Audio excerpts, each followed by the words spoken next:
আমরা আমাদের এই প্রিয় বাংলাদেশে একটা ন্যায় ইনসাফের বাংলাদেশ প্রতিষ্ঠা করতে চাই। আমরা আমাদের এই বাংলাদেশে একটা দুর্নীতিমুক্ত রাষ্ট্র প্রতিষ্ঠা করতে চাই।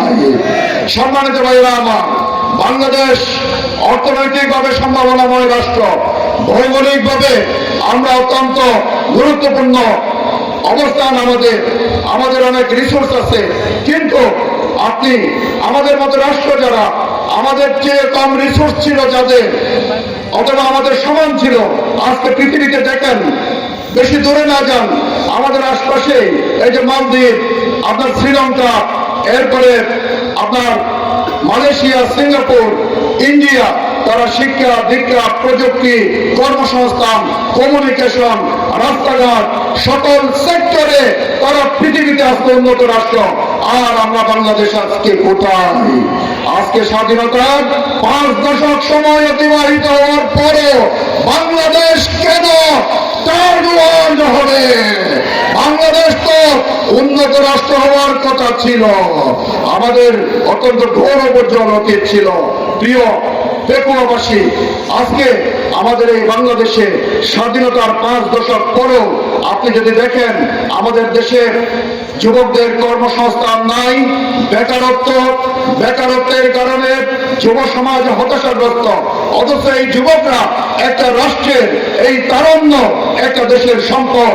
আজকে তাদেরকে আমাদের অতীতের শাসকেরা কর্মহীন করে রেখেছে, তাদের হাতে কাজ তুলে দিতে পারে নাই। আজকে আমাদের দেশে শিক্ষা ব্যবস্থার কোনো কোয়ালিটি নাই।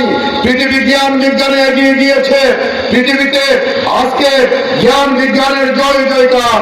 2 কোটি 3 কোটি মানুষের দেশ, সেখানে অনেক সায়েন্টিস্ট, তারা অনেক আবিষ্কার করেছেন। আর 18 কোটি মানুষের দেশে গবেষণা, উচ্চশিক্ষার পথ দুর্গম হওয়ার কারণে এবং রাষ্ট্র পৃষ্ঠপোষকতা না করায় আজকে আমাদের কোনো নাম করা বিজ্ঞানী নাই, আমাদের কোনো উল্লেখযোগ্য আবিষ্কার নাই। আমাদের সামরিকভাবে আমরা এত ক্রিটিক্যাল একটা জায়গায়, কিন্তু আমাদের শত্রুদের যে কোনো আক্রমণ অথবা নিজেদেরকে রক্ষা করার মতো প্রয়োজনীয় প্রস্তুতি আমাদের এই বাংলাদেশে অতীতের সরকারগুলো এ পর্যন্ত গড়ে তুলতে পারে নাই। সম্মানিত ভাইরা আমার, আজকে শিক্ষার কোয়ালিটি নাই। আজকে বাংলাদেশের কোন ভার্সিটি পৃথিবীর 500 ভার্সিটির র্যাঙ্কিং এ নাই।